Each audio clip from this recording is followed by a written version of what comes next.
Sejam bem-vindos, Pedcast número 61, com um tema hoje do minimundo. É um minimundo mesmo. Vamos falar de neuroproteção do recém-nascido, o que todo profissional que trabalha na neonatologia, que vai cuidar de um bebê, precisa saber. E para a gente falar sobre esse tema, que é um tema tão específico, né, bem da especialidade mesmo, aquela subespecialidade pediátrica, a gente convidou a enfermeira neonatologista Carolina Mattioli. A Carolina ela é formada pela FAMEMA, que é a Faculdade de Medicina de Marília. Ela é enfermeira neonatologista, modalidade residência pela UEL, em enfermagem em neonatologia. Também é especialista em docência da educação superior.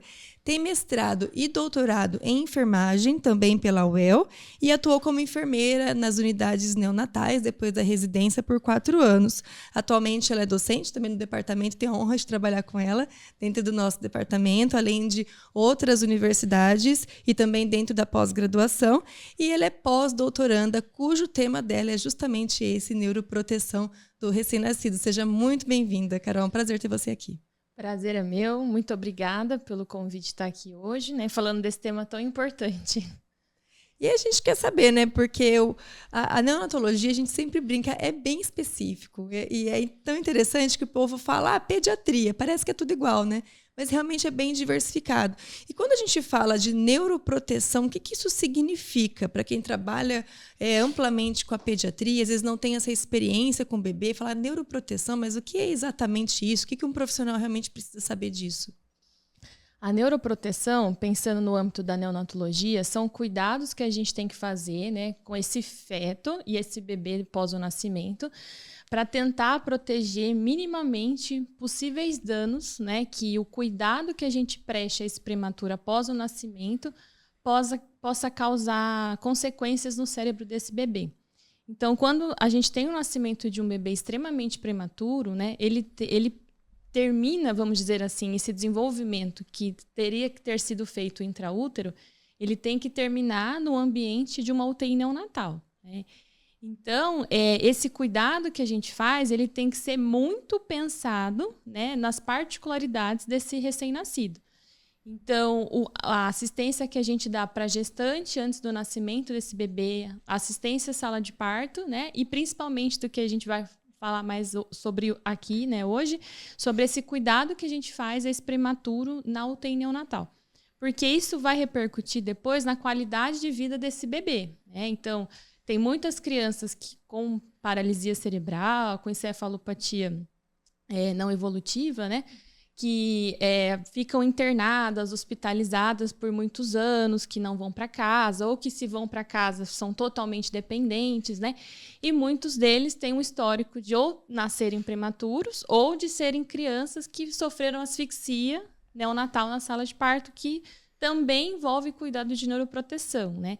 Então, é muito importante a gente saber o que fazer com esses bebês para tentar evitar com que sejam crianças altamente dependentes, né? Que vai repercutir na qualidade de vida dela, quanto da família, que cuida depois dessa criança.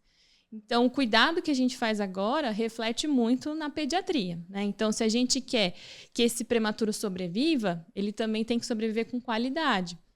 Porque muito tempo na neonatologia, né, a gente sempre falava assim, olha, a gente está aumentando sobrevida, mas a que qualidade, né? A que qualidade de vida que eu estou proporcionando para esse bebê que vai virar uma criança, que vai ter uma família que vai cuidar depois dele, porque ele não vai ficar comigo para sempre na UTI, né? Então, eu preciso dar sobrevida, mas também qualidade de vida para esse recém-nascido. O tema, eu vejo ele como bastante importante, Carolina, porque acho que dentro desses conceitos que você trouxe, a gente percebe bastante atualidade mesmo, né? A começar por essa questão do cuidado neonatal, né, que começa já antes mesmo do neném nascer, né? Os cuidados pré, intra e pós-parto. E essa outra questão, né, que a sobrevivência do prematuro hoje é fato, né? Ainda não existe nenhum limite, né, em relação à prematuridade ou peso, né? Porque cada vez que quanto mais tempo passa, menores eles são, mais jovens eles são em termos de idade gestacional. E agora realmente a preocupação que a gente percebe é essa questão da qualidade de vida, né? Tanto é que das 3 principais, né, digamos assim, situações que envolvem um prognóstico reservado para o recém-nascido, que é a antiga doença de membrana hialina, que hoje é chamada de síndrome respiratória do recém-nascido, a enterocolite e a hemorragia intracraniana ou os eventos intracranianos, o que mais tem repercussão a longo prazo é exatamente os eventos intracranianos. Então o tema é bastante importante e realmente, como você disse, né, apesar de ser um tema de neonatologia, pela consequência a longo prazo, ele vai refletir na pediatria, na adolescência e até mesmo depois na idade adulta, né?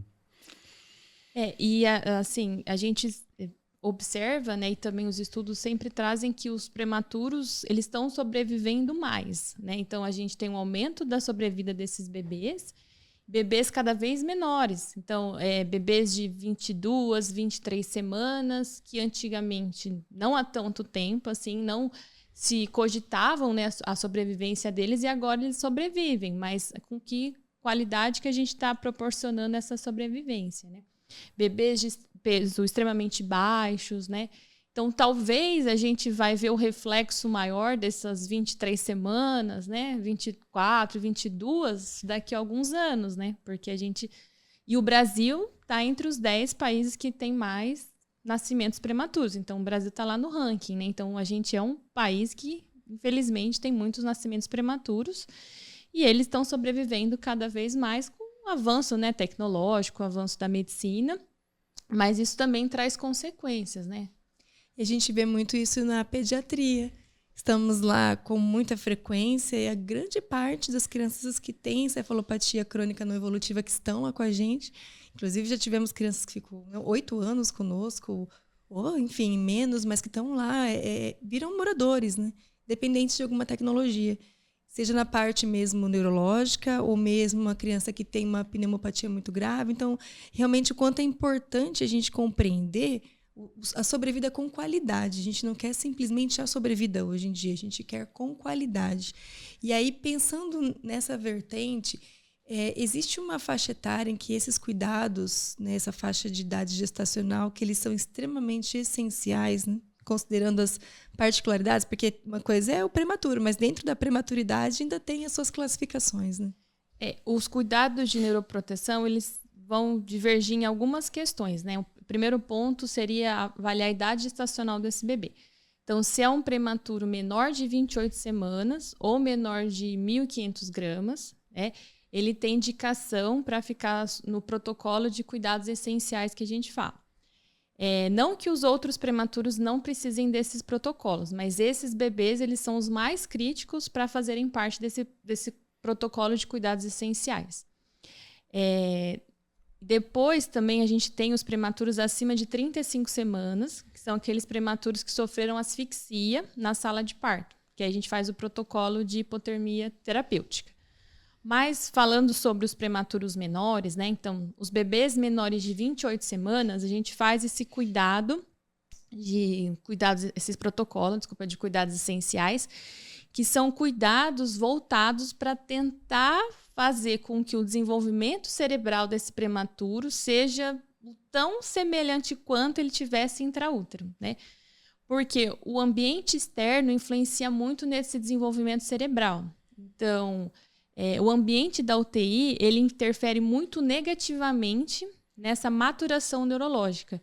Né? Porque se a gente pensar um bebê que deveria nascer de 40 semanas, nascer com 24, ele tem 16 semanas de diferença, né, na parte da maturação neurológica, pulmonar, cardíaca, né? Mas ele está ainda em formação de muitos processos neurológicos. Né? Os bebês menores de 34 semanas tem a matriz germinativa cerebral altamente vascularizada. Então, são bebês que têm chance muito grande, muito maior, de ter uma hemorragia intracraniana. Os menores de 28 têm muito mais chance. Quanto menor a idade gestacional, maior é a chance de sangramento que vai levar a essa hemorragia intracraniana. Né? E esse sangramento é decorrente de alteração de fluxo sanguíneo cerebral. Então, o simples fato de bater a portinhola da incubadora, de pôr a bandeja de medicação em cima da incubadora, de responder o colega lá gritando assim, né, enquanto você está manipulando o bebê, a luz, né, alta luminosidade da UTI, né? Então, não seria só questões de queda de saturação, de bradicardia, não são só questões fisiológicas. O próprio ambiente vai interferir, né? Então, a gente precisa ter muito controle ambiental. E um outro ponto extremamente importante é a presença do familiar, né? Já tem muitos estudos falando, né, sobre a importância do familiar no neurodesenvolvimento do bebê. Porque intraútero ele consegue ouvir batimento cardíaco fetal, ele reconhece a voz da mãe, né? Então, depois que ele nasce, não é mais a mãe que está estimulando ele, é o ambiente nosso ali da UTI. Então, tem vários cuidados que a gente consegue fazer com ele para tentar fazer com que esse desenvolvimento cerebral seja o mais próximo possível do que ele teria ali intraútero, né? São detalhes que fazem muita diferença, né? A gente, sim, tem como campo de atuação uma UTI mista, né? Mas 30% das nossas admissões são de recém-nascidos.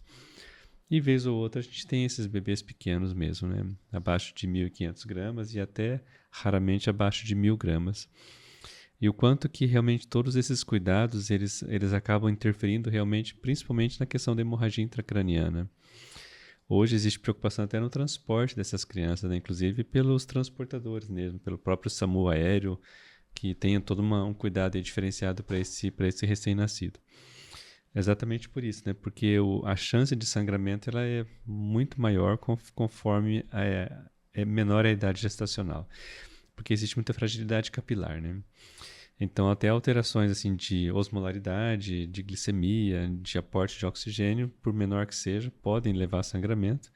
E aí, pelo que a gente vê, até atitudes, né, ou mesmo a questão do controle ambiental também tem uma influência muito negativa, né, sobre essa incidência, né? Porque quando tem ruídos ambientais, né, estressores ambientais, né, que são, melhor dizendo, né, tanto de ruído, de luminosidade, quanto estímulo doloroso ou de manipulação, o bebê ele tem que se autorregular a esses estressores. E esses estressores vão gerando respostas, né, a esse estresse. Isso vai causando alterações fisiológicas e aí ele vai tendo que se reorganizar.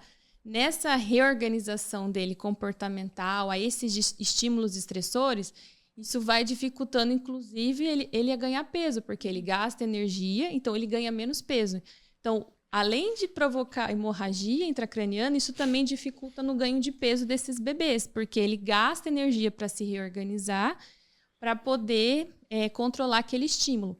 E o bebê, principalmente o prematuro, né, quanto mais prematuro, ele tem uma dificuldade de modulação dos estímulos externos. Então, ele não consegue diferenciar muito bem um ruído, a intensidade do ruído. Ele tem uma imaturidade neurológica periférica de modulação de estímulos externos, né? Tanto para dor, né? Por isso que eles sentem mais dor que as outras faixas etárias, luminosidade. Então, ele não consegue perceber o que é o estímulo do ambiente externo, né? E isso gera mais estresse para ele neurologicamente falando. Então, e todos esses fatores estressantes que ele tem que se autorregular, né? Ele precisa se regular tanto da parte neurológica quanto muscular, esquelética, esses estímulos, isso faz com que tenha a chance maior desses sangramentos. Então, às vezes, a assistência pré-natal foi ótima, a do parto foi ótima, mas o sangramento vai acontecer lá depois na UTI neonatal, né? Nos cuidados que a gente faz. Até a troca de fraldas a gente fala que é importante, né? Porque a tendência nossa é erguer as perninhas do bebê para trocar a fralda. E o certo é lateralizar, porque o fato da gente erguer as perninhas, né? A gente está aumentando o retorno do fluxo sanguíneo e pode causar hemorragia intracraniana também. Carol, você que é neonatologista, né? Foram 6 anos ali dentro de unidades neonatais. Para quem nos ouve, às vezes trabalha na pediatria e nunca colocou um pé na neonatal. A gente sabe que é um ambiente que tem bastante ruído e é natural, porque é incubadora, né? Enfim, os berços, bombas, né? Tudo faz ruído dentro da UTI. E eu tenho a sensação de que na neonatal os ruídos são maiores porque tem muito mais aporte tecnológico. às vezes, para a manutenção desse bebê. Para as pessoas visualizarem esses cuidados essenciais, como que isso funciona na prática? Dentro do setor, como que vocês se organizam para otimizar o cuidado para o bebê? É algo assim, protocolado de horário, vai e avisa o colega, estou indo, vamos também. Como que vocês gerenciam esses cuidados essenciais, se a gente for pormenorizar todos esses cuidados que a gente tem que saber, né? Porque eu não trabalho numa UTI neonatal, mas eu sei que quando vem um bebezinho de 700 gramas, eu compreendo a importância da especialidade da neonatologia. Porque é complexo, é tão pequenininho o bebê, ele é tão complexo, você fica, meu Deus do céu, é tudo muito delicado, e eu valorizo demais esse cuidado. E a gente sabe que esses cuidados, às vezes, precisam vir para as UTIs pediátricas mistas quando recebem esses bebês. Então, talvez exemplificar como vocês fazem o processo de trabalho ajuda o profissional que trabalha nessas UTIs mistas a tentar gerenciar um pouco isso quando receber um bebezinho desse. Quando tem o nascimento, então, de um bebê menor de 28 semanas ou de um bebê menor de 1.500 gramas, o ideal é que esse bebê fique, no mínimo, 96 horas, que a gente fala nos cuidados essenciais. Então, esse bebê ele tem que ficar numa incubadora aquecida e umidificada, que tem um sensor de temperatura de pele desse bebê. Então, ele tem que ficar com um sensor de temperatura fixado na área do fígado, né, para a gente não ficar... a cada 2 horas, que é a verificação de sinais vitais, indo lá colocar o termômetro para verificar a temperatura axilar. Então, o ideal é que tenha uma incubadora calibrada para esse bebê, com sensor de temperatura. O ideal também é que tenha uma incubadora com balança para poder pesar esse bebê, né? Então, o ideal é você fazer a cama do bebê com o ninho, tudo, tarar, né? Deixar zerado para quando colocar o bebê você conseguir pesar ele e ver se ele está ganhando ou perdendo peso. Então, o certo é sempre fazer isso antes dele chegar até a incubadora. Falando ainda da incubadora, em alguns locais eles usam a incubadora do próprio bebê no transporte, para não ter que tirar ele da incubadora de transporte e passar para outra incubadora. Uhum. Então, usar ele, né? Receber ele na sala de parto, fazer o atendimento, colocar ele na incubadora e ele permanecer nessa incubadora, que geralmente são incubadoras híbridas, né? Que viram berço aquecido, é o melhor que a gente pode fazer. Transformer, né? Você olha aqui e fala, gente, é um sonho de consumo. Aperta o botão, o negócio sobe. É muito bonito de ver.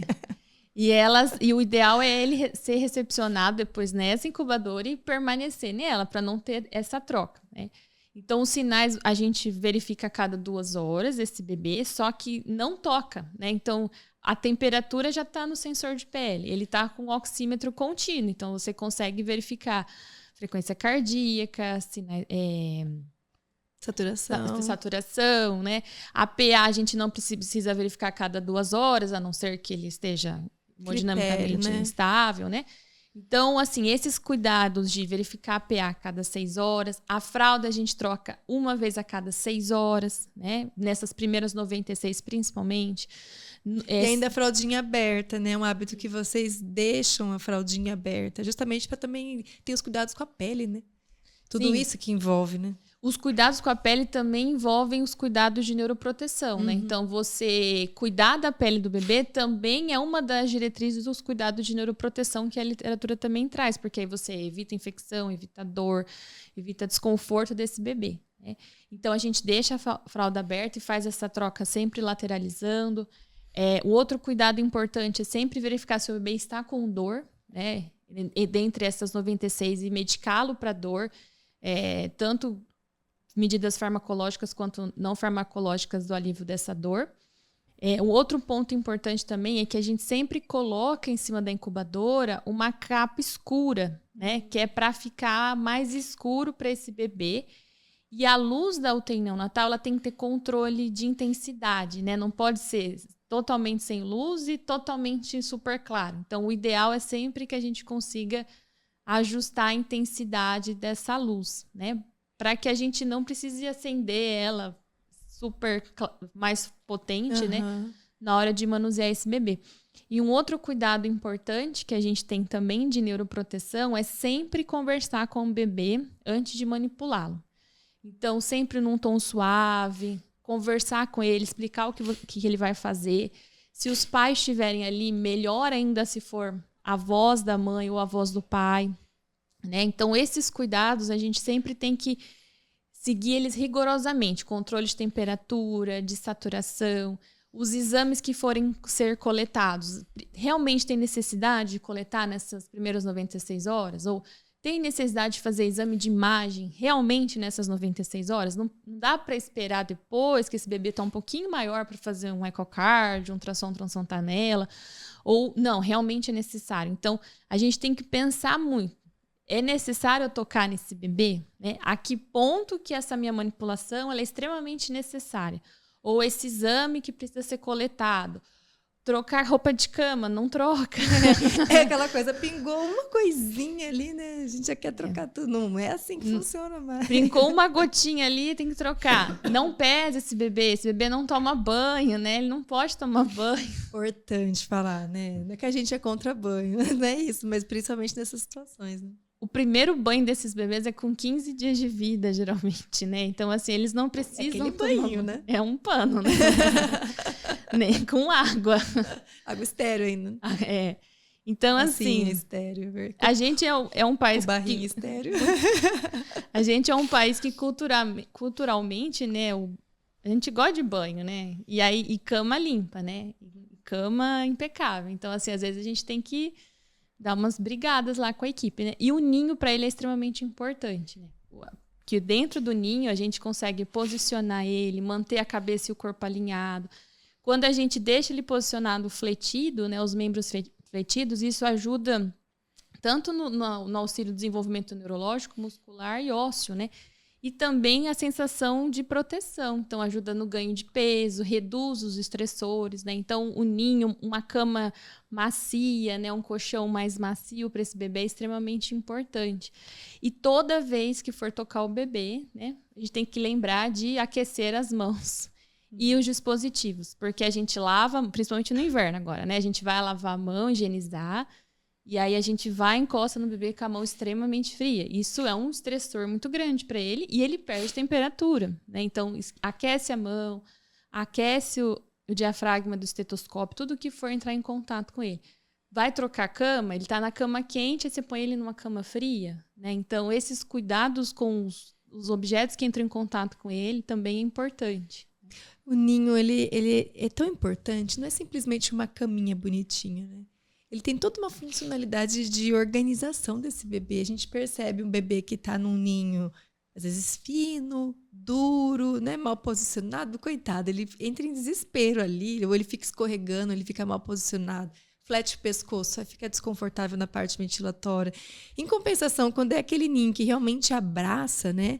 A gente não tem um Instagram, agora não vou lembrar o nome do Instagram, mas que tem umas mãos assim bonitinhas que envolvem os bebezinhos e eles ficam, né, imersos naquele cuidado de envolver, né? A gente não tem essas possibilidades, mas eu vejo ninhos maravilhosos que você rela no ninho, ele é fofinho, principalmente os feitos de fralda. Fralda é uma delícia para fazer ninho, né? Você pega a toalha lá e depois envolve com uma fralda, como fica macio. E aí a gente posicionando esse bebê, colocando uma faixa, né, em cima dele, organizando como eles ficam confortáveis, né, Carol? Parece que eles hibernam ali, né? E também, às vezes, a gente faz os coxins, né, para eles, para lateralizar eles, né, para eles ficarem aconchegados melhor. Nessas primeiras 96 horas, a gente não lateraliza, a gente deixa eles em decúbito dorsal, com a cabeça alinhada, né? Até porque ainda tem-se a recomendação de que você lateralizar a cabeça, você pode diminuir o fluxo sanguíneo cerebral e que pode causar hemorragia intracraniana. Então, a gente evita fazer isso nessas primeiras 96 horas. Mas não é porque depois de 96 horas que eu posso virar o bebê de ponta cabeça, né? E aí, uma coisa importante que às vezes algumas pessoas da equipe esquecem de fazer. A cabeceira tem que ser elevada do ninho. Porque às vezes a gente fala assim, não pode lateralizar, não pode erguer as perninhas do bebê, mas ele tem que ficar com a cabeceira elevada. Não é decúbito zero, né? A incubadora tem aquele lancezinho, né? Do ladinho lá, pra erguer a cabeceira. E evita tudo que for traumático. Então, assim, catéter venoso, a gente opta pelo catéter umbilical, porque não vou passar um pique que eu preciso puncionar ele. Então, fica com catéter umbilical. Não vou ficar aspirando ele rotineiramente, somente se tiver necessidade.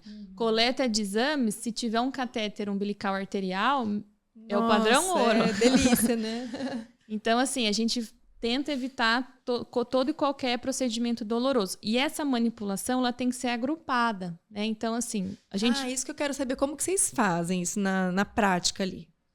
A manipulação agrupada, geralmente, a melhor opção são para pessoa. Geralmente, a gente fala que tem que ser o mais experiente da equipe. Então, tem que ser o médico, o enfermeiro, o fisioterapeuta que tenham mais experiência, o técnico de enfermagem a cuidar desse bebê, né? Porque são bebês altamente complexos, que a manipulação dele precisa ser suave, né? Eu não posso movimentar ele de forma brusca. O certo é conversar com o bebê num tom de voz suave, né? Porque qualquer fator estressante brusco, isso pode causar uma hemorragia intracraniana nele, né? Então, a gente sempre fala que agora é a hora que a gente vai, né, manipular o bebê. Então, as pessoas vêm em dupla.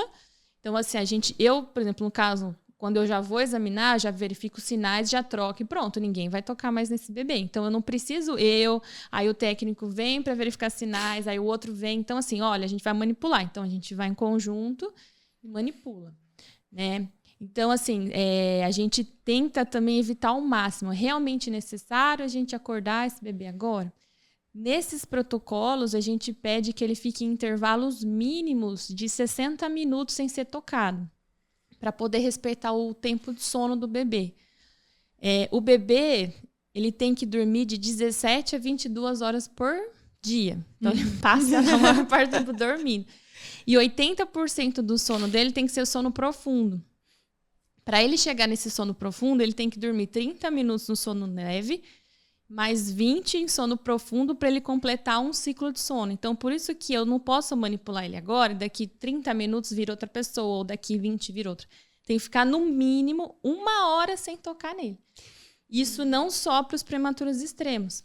E essa falta de sono repercute depois, que são aquelas crianças altamente... hiperativas, agitadas, chorosas, que não são consoladas, né? Inclusive, né, eles podem evoluir com dificuldade de atenção, de memória, de aprendizado depois, né? E o sono é extremamente importante, né, para maturação neurológica, liberação de vários hormônios que são liberados no momento do sono, né? E o bebê não tem noção de dia e noite, né? Sim. Porque ele tá lá na UTI, eu vou manipular ele 3 da manhã, 4 da manhã, 5 da manhã. Então, a mãe fala assim, olha, ele tá trocando o dia pela noite, mas dentro do hospital a gente não ensinou ele o que era dia e o que era noite, né? Então, o horário do sono também é extremamente importante da gente cuidar desses bebês, né? Você pontuou, assim, muitos cuidados, né, que começam ali após a admissão da criança na UTI neonatal. E eu vejo que, assim, são aqueles cuidados onde a gente consegue ter o controle ali absoluto, né, porque está dentro do nosso ambiente. Fazendo um paralelo mais ou menos do que foi com relação ao corticoide, na época em que ele começou a ser usado para gestante, que teria um bebê prematuro. Hoje existem alguns cuidados também que envolvem a neuroproteção e que começam também antes desse bebê nascer. Então, é outro cuidado que a gente depende também de uma interação muito boa com a equipe da ginecologia e obstetrícia, né? E você acha que esses protocolos atualmente no nosso hospital, eles têm tido uma boa adesão, têm uma boa repercussão? Pelo que eu vejo assim na prática, a gente tem uma boa adesão, sim, em relação ao uso do corticoide e também o sulfato de magnésio, que também é feito bastante. O problema é que, por exemplo, o sulfato de magnésio ele tem que ser começar a ser administrado 4 horas antes do parto. E às vezes acontece dessa gestante não estar lá internada, ou ela não está em trabalho de parto, e aí ela, mesmo estando internada, ela entra em trabalho de parto. E aí não há tempo hábil, vamos dizer assim, né? Tanto para o sulfato de magnésio ou para o corticoide. O ideal do corticoide é que comece até um dia anterior, né? Dependendo do caso. Então, assim, às vezes não há tempo hábil para esse bebê que estava em intraútero, né? Para esse protocolo ser efetivo. Mas a gente sabe que quando elas estão internadas há bastante tempo, que são gestantes que têm alto risco, né, para o parto prematuro, aí a gente observa que eles fazem sim esses protocolos, né? E hoje ainda é muito feito e é recomendado pela ginecologia a realização desse protocolo, tanto do sulfato de magnésio quanto do corticoide. Né? E são coisas que a gente sempre anota, né, que a gente sempre observa em relação ao nascimento. Se foi administrado ou não, a quantas doses recebeu, quando que foi administrado, né? Para a gente depois poder acompanhar esses prematuros. Mas a gente sabe que às vezes chega, né, nascido, principalmente para vocês, né? Que lá o bebê ainda fora os bebês, né? Para nós ainda o bebê geralmente está na maternidade, mas na UTI pediátrica ou é de outro hospital ou é de fora e aí não se tem essa informação. Então às vezes talvez vocês vivenciam mais casos de que não foi feito, né? Até o processo, porque até chegar para nós na UTI, sendo que o HU ele é uma referência, né? Então vem de cidades distantes, às vezes por terrestre, para um bebê prematuro, vir de terrestre, dá um desespero, né? A gente às vezes tem medo de transportar de um setor para outro, vai com todo aquele cuidado com a incubadora para não fazer movimento. Então ele vem com vários agravos, né? Às vezes justamente não teve um preparo dessa gestante por N situações, mas também o transporte, o controle e a estabilidade da chegada dessa criança até nós. Então, é um desafio. Quando vem um prematuro, Carol, para nós, é um desafio. Né? Então, a gente maneja, faz os cuidados, liga lá na ANEEL. Como que vocês fazem? Qual que é o controle? Porque realmente é um mini-mundo, né? É muito peculiar. Mas eu acho que quando você cuida dele, né? Eu vou falar até antes do parto, porque a obstetrícia já comunica, olha, tem uma gestante, que possível parto, que a gente já coleta as informações, faz assistência na sala de parto e leva ele para UTI. Eu acho que é muito mais fácil para a gente cuidar do que, olha, chegou um nascido. Aí você fala, mas como assim? Como que nasceu? O que fizeram? Sempre é Natal, simplesmente nasceu, não sabia nem que estava grávida. Nasceu no SAMU. Nasceu em casa. Às vezes aparece alguns lá, mas é pouco, né? Isso é verdade. Então, quando ele vem nascido, a gente fica meio assim, sem saber o que faz. É muito mais difícil cuidar. Então, acho que para vocês seja muito mais difícil, porque ele já vem e você não sabe ali exatamente como foi o antes, o preparatório antes, né? Agora, quando tem gestante que está lá há muito tempo, a gente já está preparado para ela. Agora, as que chegam lá no PSO, né, já nascendo, ou que entrou em trabalho de parto e não fizeram a profilaxia, aí já fica mais complicado mesmo, né? Carol, a hora do soninho, né? A gente fala a hora do soninho. Como que funciona isso na prática? É uma política do setor da neonatal, desse cuidado, do manejo e da preservação do sono, ou é aquele momento que vocês falam, não, agora ninguém realmente rela 1h30, 2 horas sem mexer nas crianças, só se tiver intercorrência, uma vez isso eu faço de manhã, uma vez à tarde. Como que é essa hora do soninho, né? Que a gente ouve falar bastante. Então, a hora do soninho acho que é o maior desafio que a gente tem. Né? Porque assim, difícil, né? É difícil de fazer porque todo mundo, assim, ninguém da equipe pode tocar o bebê, né?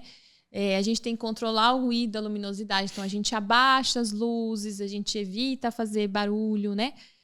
O barulho é desde da torneira, fechar o lixo, né? Que vai provocar um barulho no bebê. Falar alto, né? Que às vezes a gente tá lá na UTI e a gente esquece que a gente tá dentro de uma UTI e a gente começa a conversar e falar, eles, né? Dentro de fazer um eco ali, né?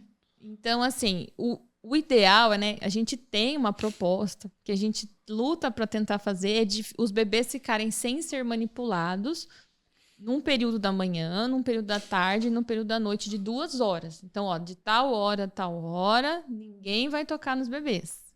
Mas é difícil, sabe? Tem dia que quando tá tendo muita intercorrência, a gente não consegue parar e fazer esse horário do soninho, né? E às vezes tá no horário do soninho, aí tem intercorrência na UTI, você tem que acender a luz e lá atender o bebê que tá do lado, querendo ou não, isso gera ruído, gera os próprios alarmes nos equipamentos, né, também. Então, a gente tenta, mas o protocolo é de ficar 2 horas, a gente começou com 1, né, aí tentou passar para 2, de ficar sem manipulação nenhuma desses bebês, né, pelo menos uma vez por período. De manhã é mais difícil, né? Porque muita coisa acontece, né? De manhã, geralmente, é o horário que muda a conduta, Sim, né? evolução, prescrições, né? Procedimentos, a maioria acontecem de manhã, né? Então, a gente tem mais dificuldade de fazer no período da manhã.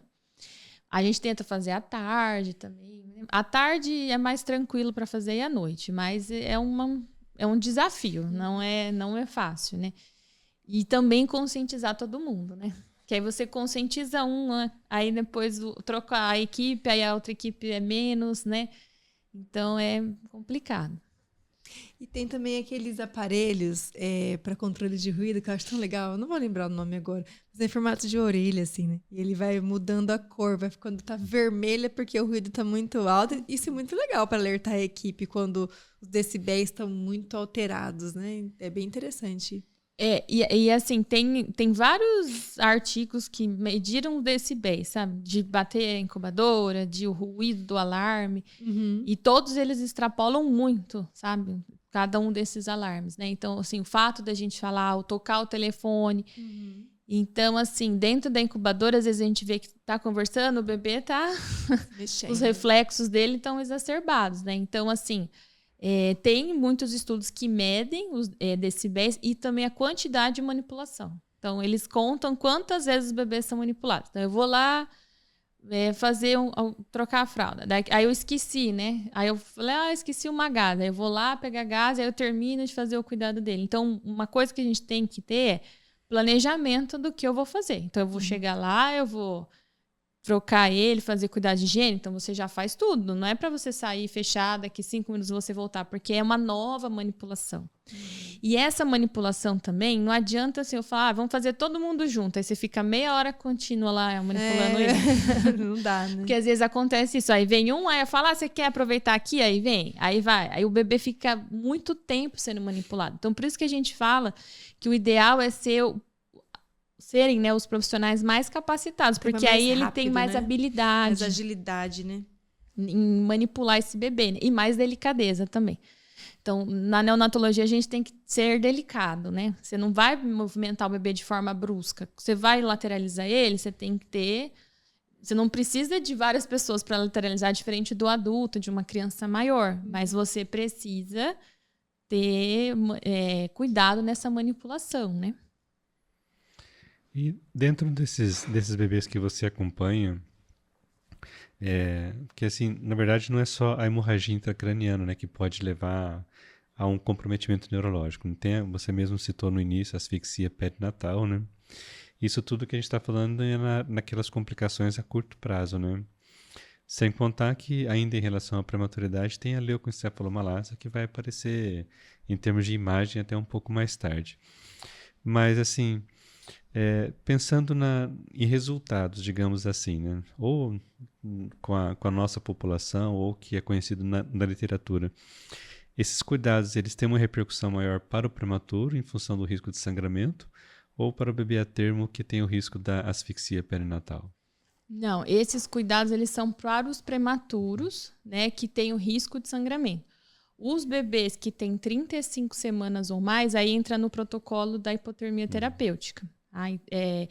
Não que, mesmo que um bebê seja a termo, que você vai manipular ele bruscamente, não nesse sentido, mas o termo ele consegue reagir melhor aos fatores externos ambientais do que o prematuro. Então, enquanto que um termo ele vai ter menos alteração de frequência cardíaca, não vai fazer apneia por você manipular ele, o prematuro faz. Às vezes ele faz apneia ou ele faz uma queda de saturação, uma bradicardia, por você tocar nele com a mão fria. E a gente consegue ver isso na prática. Ou porque ele está com dor. E o termo já não consegue, já não faz tanto isso, porque ele consegue se contrarregular os fatores externos, né? Uma coisa muito importante que você falou foi em relação também da leucomalácia, né? Que um dos critérios de avaliação que também é feito na UTI não do HU é medir o índice de hemorragia intracraniana, grau 1, 2, 3, 4 e de leucomalácia. Então, se a minha UTI neonatal tem muita hemorragia, então a minha UTI neonatal está muito ruim no cuidado. Então, o que está acontecendo? Eles estão tendo sangramento na sala de parto? É no parto? ou é o sangramento depois no cuidado que a gente está fazendo para ele. Então, um dos índices para a gente medir a qualidade dessa assistência, né, dessa UTI, é o nosso índice de hemorragia. Porque a gente não quer que esse bebê sobreviva a qualquer custo. Eu quero que ele sobreviva com qualidade, né? Então, isso é medido. Inclusive, são comparadas as unidades neonatais. Acho que são 40 unidades neonatais, que a UTI neonatal do HU faz parte desse estudo. Então, eles medem. Olha, a gente está muito acima, a gente está muito abaixo. Teve uma época que a gente estava acima e a gente pensou, olha, precisamos rever os nossos protocolos, porque aumentou muito a nossa taxa, né? E a gente não quer que esses bebês tenham essas consequências a longo prazo. E o canguru, Carol? Pensando no contato, pensando um pouco da família, né? Da importância da família nesse processo. Você já falou da voz, da mãe, do toque. O canguru, ele é bem-vindo também nesse cuidado de neuroproteção? Sim, tanto é que o Ministério criou, né, a política do método canguru como uma forma, uma política humanizada esse bebê de baixo peso, né? Então já tem estudos internacionais que falam sobre muito benefício da família. Então, para a gente pensar no cuidado de proteção, eles também falam sobre a inclusão dos pais, né? Porque o bebê, ele reconhece os pais e não a gente. Então, eu sempre falava assim, o bebê não me conhece, ele conhece o tom de voz da mãe dele, né? Quando ele fica em contato pele a pele com a mãe dele, ele acalma, porque ele lembra do batimento cardíaco fetal, do batimento cardíaco materno, que ele ouvia intraútero, né? E quando você coloca ele no colo da mãe dele, ele ouve o batimento cardíaco materno, então é por isso que ele acalma. Então, a presença da família é extremamente importante. E o que a gente faz? A gente separa, né? Olha, você não pode tocar, que seu bebê é muito pequeno, ele é muito grave. Então, a neonatologia fala muito sobre a separação zero, né? Não separar os pais do bebê. Você tem que aproximar, porque ele reconhece a família. E juntamente com essa aproximação, a gente fala sobre o aleitamento materno, né? Porque você tem que estimular a ordenha para passar o leite para esse bebê, porque o leite materno tem vários fatores de neuroproteção. Aquele leitinho fresco, né? Começa com 2 ml, 1 ml, a minha ordenha ali na hora, faz muita diferença. Faz. E esses fatores de neuroproteção, eles ajudam, né? Nesse desenvolvimento neurológico desse bebê. Então, aproximar essa família, colocar em contato pele a pele, a não separação, né? O aleitamento materno, isso tudo ajuda também. E pensando assim, nos exames, algum exame que você acha que rotineiramente de uso, enfim, para identificar que possa estar tendo algum agravo, que deve ser feito de rotina, que seja feito de forma mais contínua, enfim, como que é essa rotina de controle? Na NEL, a gente tem o controle pelo ultrassom transfontanela, né? Que ele é feito para esses bebês, não nas primeiras horas de vida, mas todos os bebês menores de 32 semanas, eles fazem esse ultrassom transfontanela e fazem de acompanhamento. Então, não faz uma vez só. Então, tem casos de bebês que tinham um grau maior e teve uma leve reabsorção, então reduziu o grau, ou dependendo também, né, de como foi realizado, ou que estava com grau 1 e foi para um grau 2. Então, assim, a gente faz esse acompanhamento até a alta desse bebê com uma certa frequência. Assim como faz fundo de olho também por conta da retinopatia da prematuridade. Então, tem exames que são feitos de forma de protocolo. Aí tem algumas unidades neonatais que usam a monitorização contínua por eletroencefalograma, né? Porque um dos padrões que a gente olha para ver casos de alterações neurológicas é a presença de crise convulsiva, né? Só que a crise convulsiva no neonato ela é muito sutil, ela é muito discreta. Então, às vezes, a gente não consegue perceber. Não necessariamente ele tem oscilação de saturação ou bradicardia.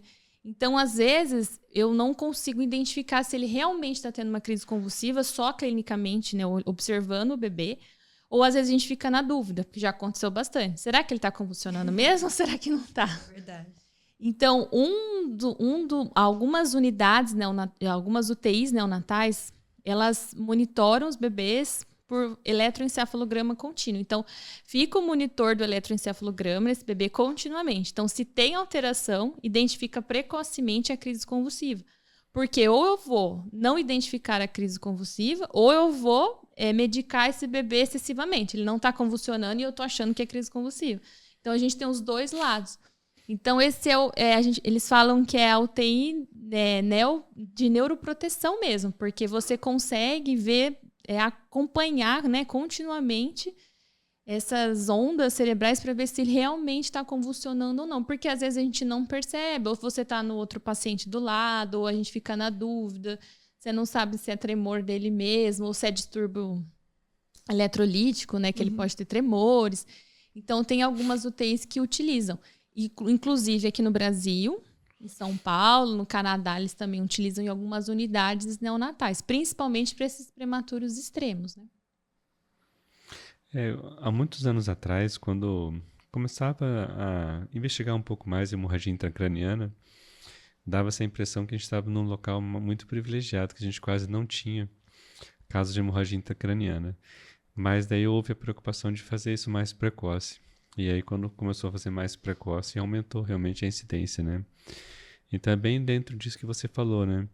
Evita-se fazer o exame tão cedo, nessa fase crítica ali das primeiras 72, 96 horas, mas é importante que se faça nos primeiros 7 dias, né?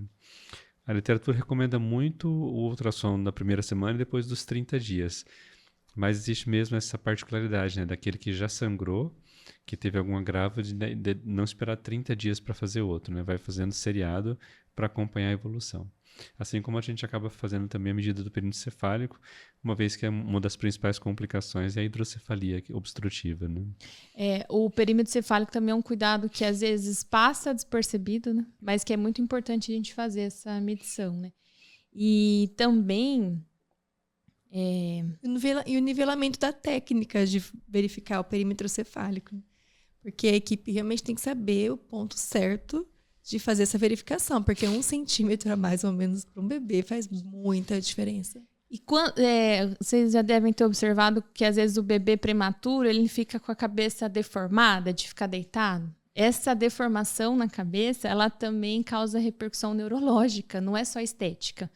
Né? Então, assim, a importância de realmente mudar o posicionamento desses bebês, porque às vezes eles ficam tanto tempo lá com o CPAP, né, com a touca, e ele vai ficando com aquele formato da cabeça. E aí isso também repercute nesse desenvolvimento pós-natal, né, o desenvolvimento neurológico. Então, a importância de até mudar o posicionamento, né, para ver se ajuda nessa maturação cerebral. Então, a medição do perímetro cefálico, a avaliação do formato da cabeça também são bastante importantes, né? Eu queria falar um pouquinho do protocolo de hipotermia. As experiências que a gente teve foram magníficas, de situações de bebês, né, que nasceram lá na idade gestacional acima de 35. Aí você vai ver Apgar, né, 3, 5, depois 5 de novo, 7. De repente a gente fala, não, gente, essa criança... Eu acho que vai ter sequelas importantes, mas a gente teve algumas situações que parece que o bebê simplesmente nasceu com Apgar 910, sabe? Depois de passar por um protocolo, né, Arnildo, lá na UTI pediátrica, experienciar, porque não é nossa rotina, né, Carolina, uma UTI mista, mas eventualmente é algo que aparece às vezes, porque esses bebês vêm de fora, são encaminhados, entram dentro dos critérios, né? A gente vê como que vocês fazem, vê o protocolo e a gente acaba aplicando.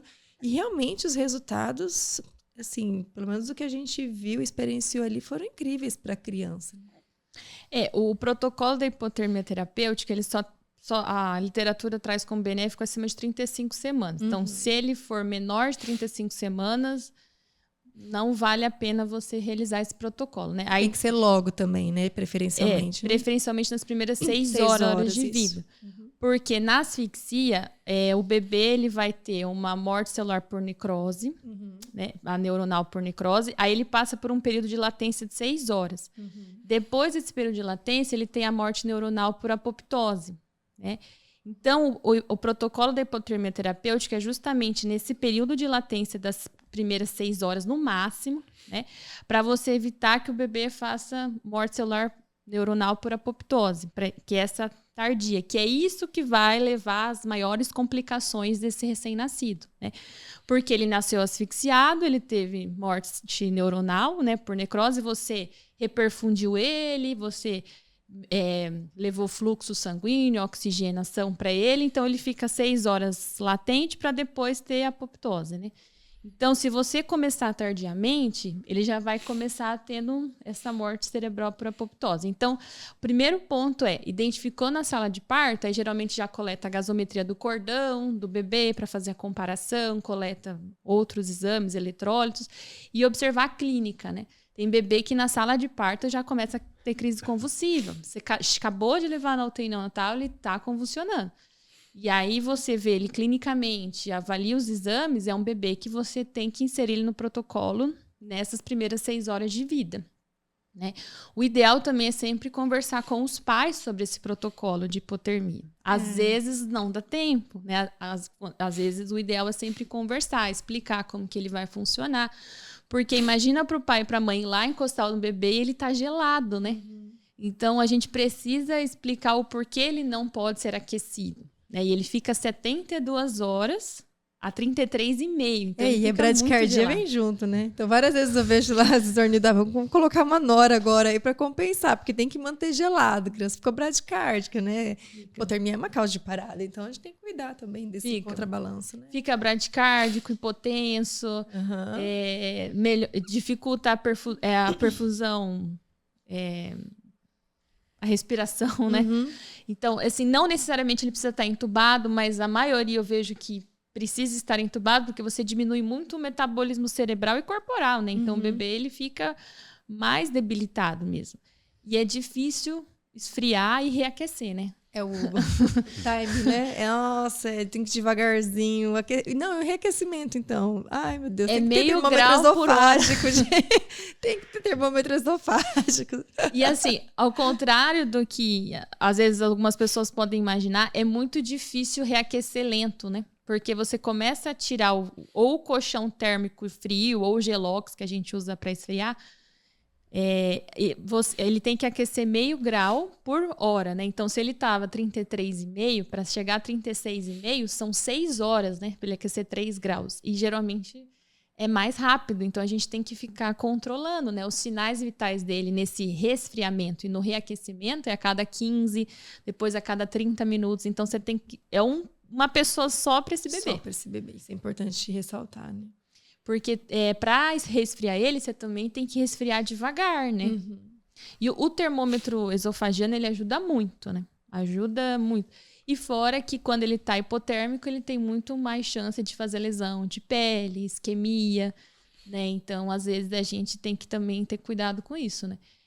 E outra coisa importante também nesse protocolo de hipotermia...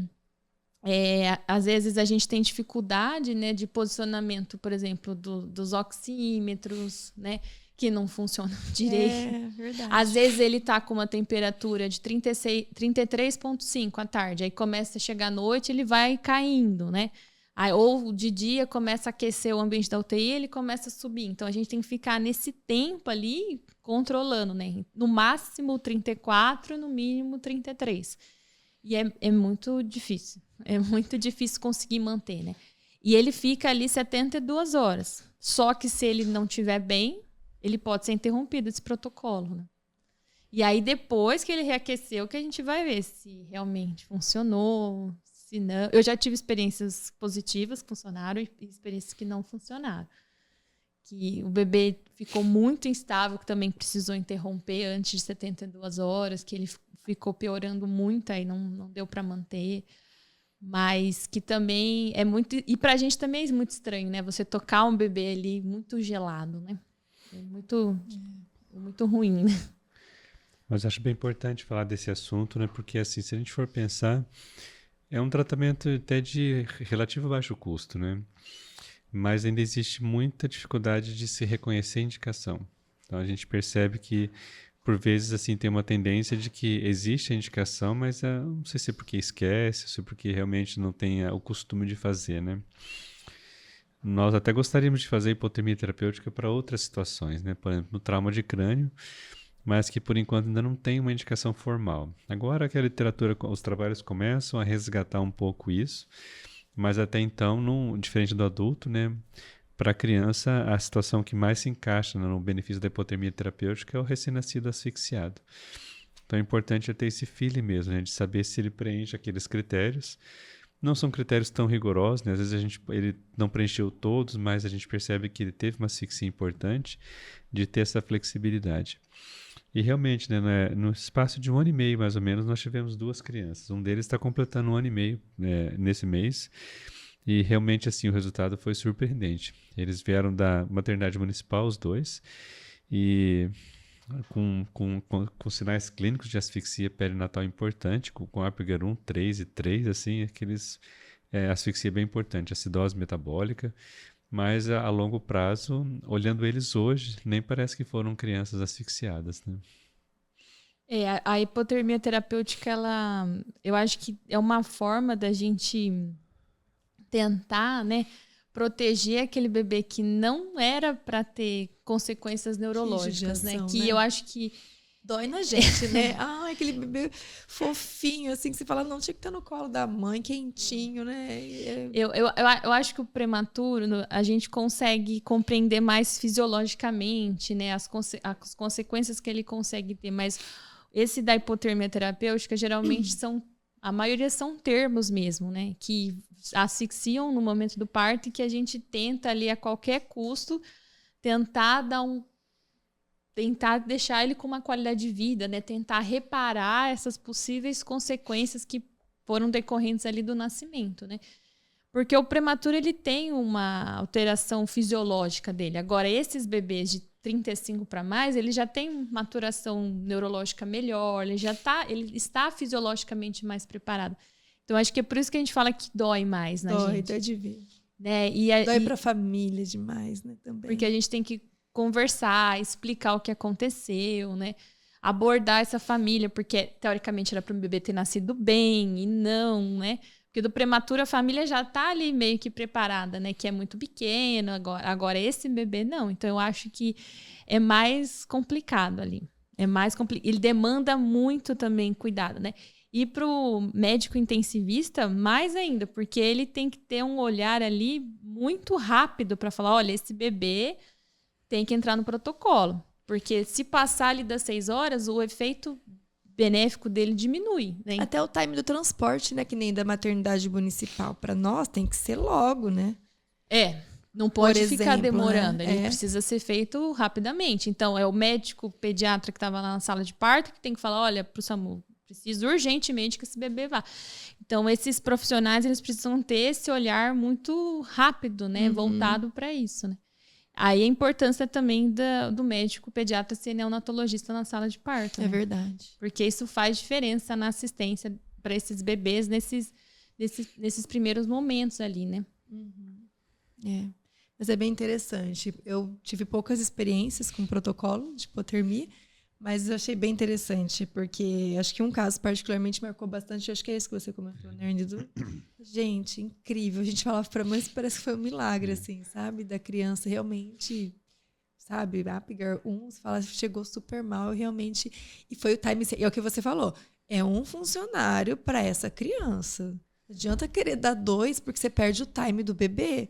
Porque é exatamente, bota Gelox, espaço Gelox, né? Aquela coisa, tira, põe, ajusta.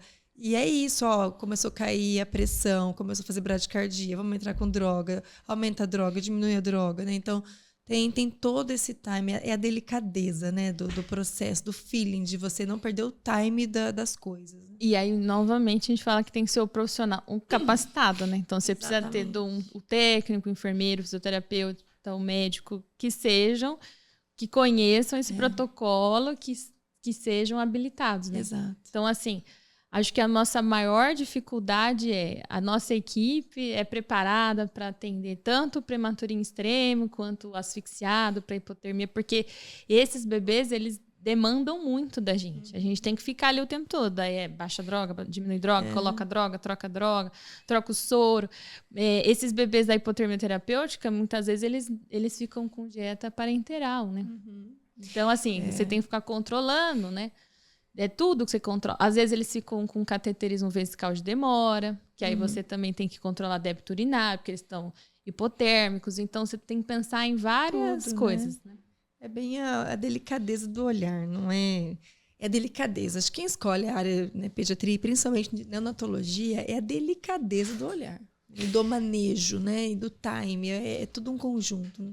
Tem uma frase que eu li que fala que a gente nunca deve... Qualquer sinal sutil do prematuro, a gente nunca deve desconsiderar. Exato. Então, assim, hoje ele tá um pouco diferente. Hoje ele tá um pouquinho... Fez um movimento estranho. Então, qualquer mínimo sinal que ele apresente... Quem trabalha com prematuros ou bebês até que sejam maiores, a gente não pode menosprezar, porque eles dão sinais, às vezes, muito sutis pra gente. Né? Eu tava de plantão, né, esse final de semana, na enfermaria. A gente tem um bebezinho lá, prematurinho, mas aquele prematuro mais tardio, mas cardiopata. E aí, no finalzinho do plantão, né, a mãe estava naquele processo de estimular seio materno dentro do possível para o bebê não cansar, e depois, né, colocava um pouco via catéter digestivo. E aí eu fui deixa eu dar uma olhada nesse bebê, vou computar. Quando eu olho lá, quanto frequência respiratória, 95 de frequência respiratória.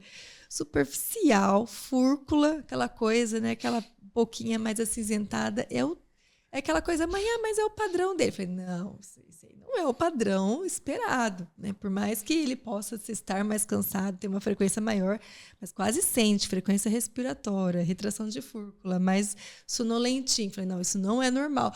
E se a gente não para, vamos lá ver, vamos ver, vamos olhar para esse bebê. Parece um bebê que está dormindo, se você não repara nas coisas. O quanto é sutil, né? E a gente realmente tem que ter aquele olhar de vou olhar e reparar.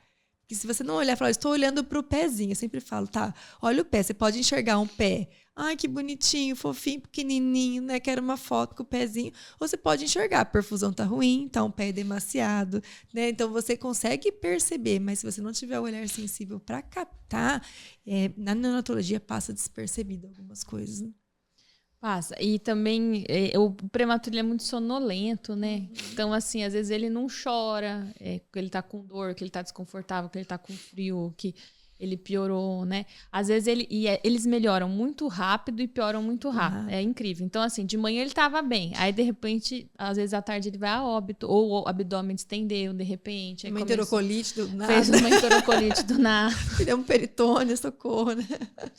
Ou ele estava muito mal e, de repente, ele está muito bem. Então, a gente fala que prematuro é passinho de formiguinha, né? Ele anda 2 para frente, 1 para trás. 2 para frente, 1 para trás. Então, a gente tem que ter paciência com ele. A família também. Para mamar, então, principalmente, que eles dormem, não conseguem sugar. Então, o prematuro, ele é muito lento, ele é devagar.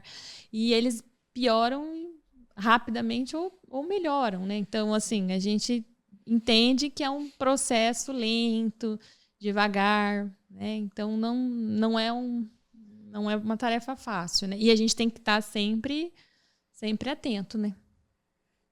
Até assim, alguns dias atrás nós estávamos com um recém-nascido prematuro, não por nenhum agravo neurológico, né, mas por uma condição abdominal, inclusive com programação para estubar. Aí foi lá, então foi preparar tudo para estubar. Deu pouco mais de 1 hora, virou tudo diferente. Tava lá taquicárdico, pálido, aí já começou a ficar um pouco mais edemaciado, né? E era uma complicação de infecção. Então, realmente, até tem uma colega plantonista, né? Que no bom sentido, fala que o prematuro ele não é confiável, né? Porque se você acha que ele está de um jeito, quando você volta, ele está de um jeito completamente diferente, né? Ou às vezes fala assim, vamos estubar. Estuba o bebê, dá 15 minutos, aí ele já fez 3 apneias, fala, ixi, não vai dar, não vai ter né? que ele surpreende, né? Não, peraí, vamos causar aqui. Tá? Ou quando ele se estuba, né? Não programada, aí o bebê Mãozinha fala, nervosa. vamos tentar deixar ele no CPAP. E ele fica, fala assim, olha, ele mesmo tá se dando alta, né? Ele já se resolve já. Então acontece mesmo. Muito interessante. Uma coisa que a gente não falou, a parte dos medicamentos, né?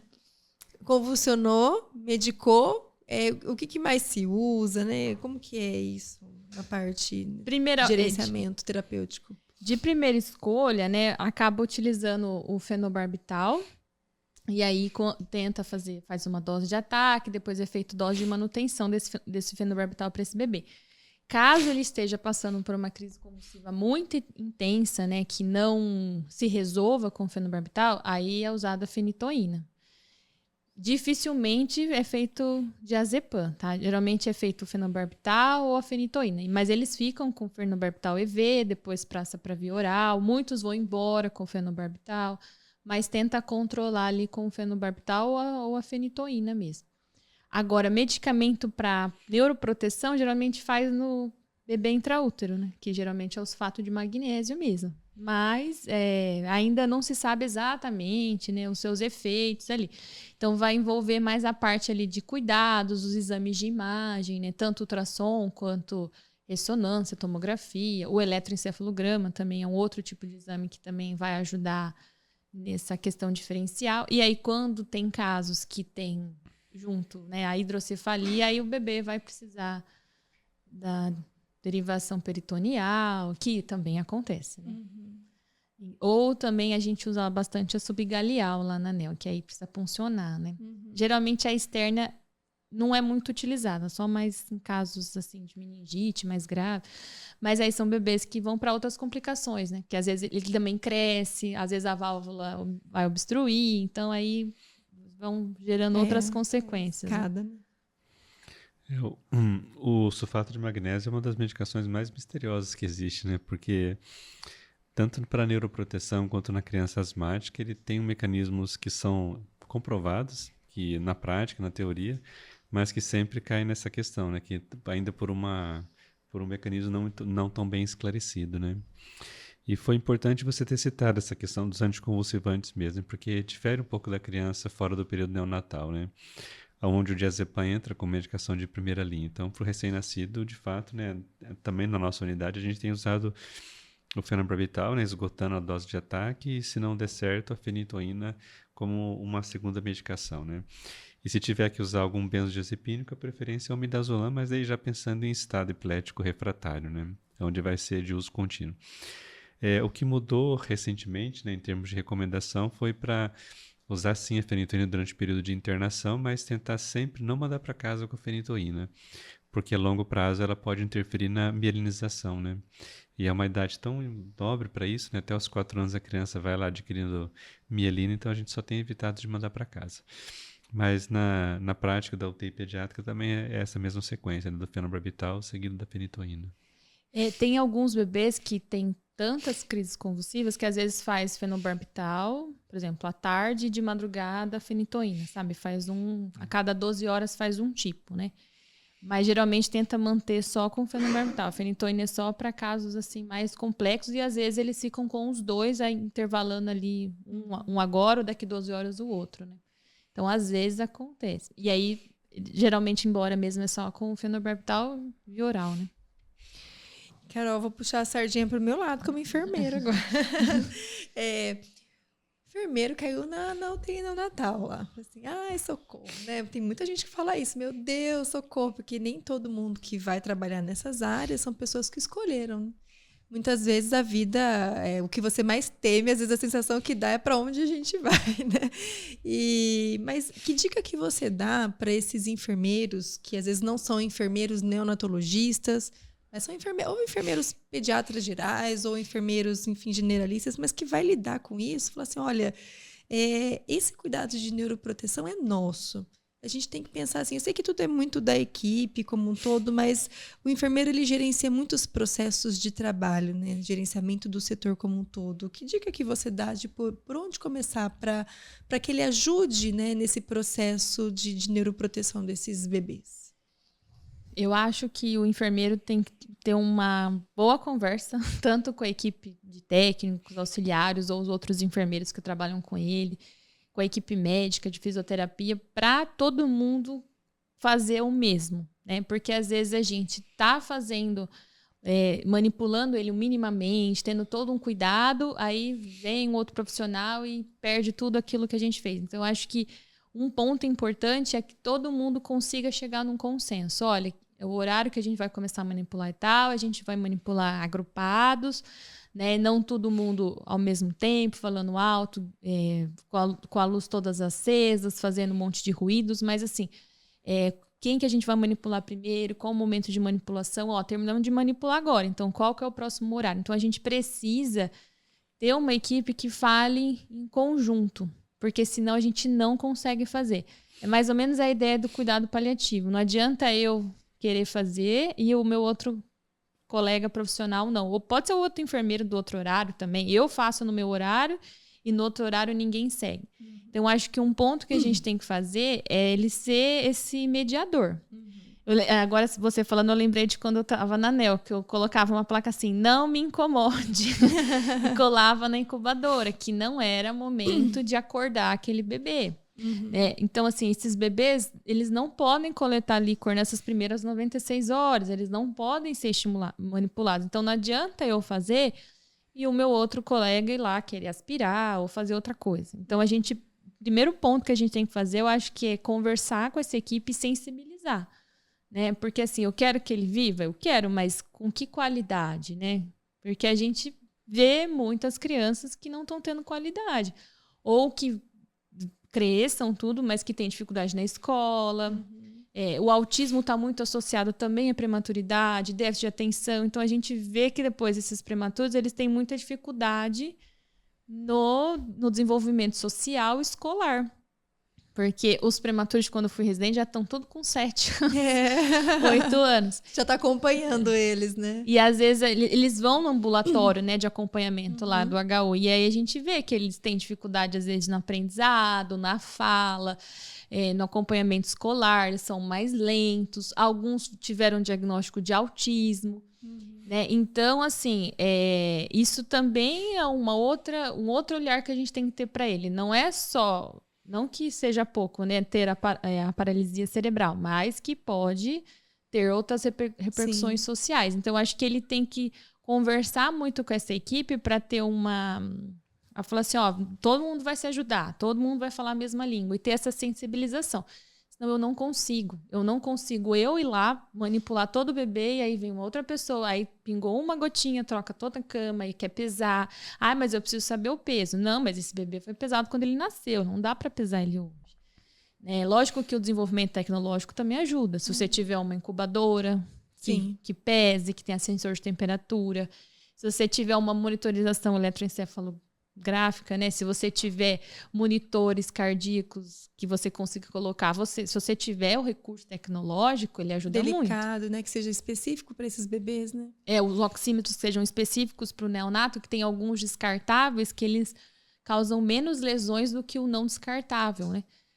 Mas também o recursos humanos é extremamente importante. Não adianta eu ter uma UTI altamente tecnológica e não ter a consciência sobre isso, né? Então, eu acho que o ponto é esse. Você precisa ter consciência desses bebês e precisa ter uma parceria lá. Falar, todo mundo vai falar a mesma língua, todo mundo vai fazer os cuidados da mesma forma. Senão, eu sozinha não consigo fazer nada. Exato. Eu faço ali no meu plantão e aí depois que eu vou embora, quem que vai fazer, né? Então, não tem como. Porque aí o cuidado ele não fica contínuo, né? Sabe que a gente, em vários episódios, conversa, né, sobre N assuntos, a gente sempre em algum momento cai sobre a importância da comunicação clara. Né? Porque a comunicação tem muito ruído. E aí a gente precisa realmente alinhar. Porque são muitos profissionais. De várias categorias e de vários turnos. Então, a gente tem que falar a mesma língua, manhã, tarde e noite. Por exemplo, horário do soninho. Você colocou o bebê no horário do soninho, vem para fazer ultrassom transfontanel. Aí você fala, e agora? Ele acabou de colocar ele para dormir, a gente vai manipular, colocar, ou veio fazer o ecocardiograma na UTI. Acabou de pôr no canguru. Então, assim, talvez, não sei, uma padronização dos dias que esses exames vão, olha, a gente vai fazer ultrassom tal horário, tudo bem? O bebê está estável para isso? Porque a gente tem o privilégio hoje de o exame ser feito dentro da UTI. Antigamente não era. Então, eu já tive várias vezes que levar o bebê para ultrassom, para fazer ultrassom transfontanela, ou para fazer o ecocardiograma. Então, se eles forem feitos dentro da UTI, isso é muito melhor, porque a manipulação ela é muito menor, né? Então, assim, a gente precisa também, às vezes, olhar para o profissional que não é da UTI, às vezes é do externo, falar assim, olha, agora você não vai fazer ultrassom, porque esse bebê, ele não dá para manipular ele agora, né? É meio que coisa que a gente fala de mãe, né? O bebê dormiu, você não vai acordar. Pelo amor de Deus. Advogado da criança, né? Mas a gente tem que ser advogado, o enfermeiro tem que ser advogado do bebê, muitas vezes. A gente tem que falar, olha, agora não dá, você não vai manipular, mas por que você vai fazer isso agora? Precisa mesmo, Precisa né? ser agora, não pode ser depois, né? Então, às vezes a gente consegue, às vezes a gente não consegue. Lógico que, né, se for uma intercorrência, uma urgência, isso não dá. Não se discute, é óbvio. Não tem como manter, né? E essa questão da conscientização, a gente vê muito isso num paralelo que a gente hoje consegue observar, por exemplo, nas crianças que nascem com atresia de esôfago.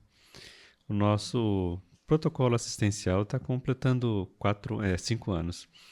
E hoje é tão automático, né? Porque assim, todos os profissionais ali dentro, enfermagem, fisioterapia, medicina, eles atuam num conjunto tão harmônico e tem dado certo nos turnos diferentes. Então, os cuidados da manhã são mantidos à tarde, os cuidados da tarde são mantidos à noite, e o quanto que isso repercute realmente numa assistência melhor para a criança, né? Porque houve essa conscientização da unidade, né?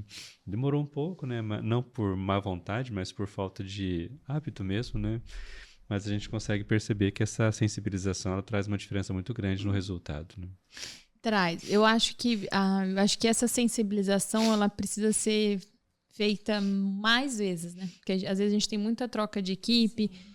E aí talvez a pessoa também não tenha essa percepção de que se ela bater a portinhola, ou que se ela responder mais alto, o fato dela esquecer uma seringa e voltar lá para buscar, isso você está expondo ele a uma nova manipulação, né? O próprio planejamento de você levar todos os materiais, bater a gaveta da mesa de cabeceira. Então, às vezes, a pessoa ela não percebe o tanto que isso causa de ruído. Talvez pegar um medidor de decibéis e lá falar, olha o tamanho, a quantidade de ruído que a gente está fazendo, né?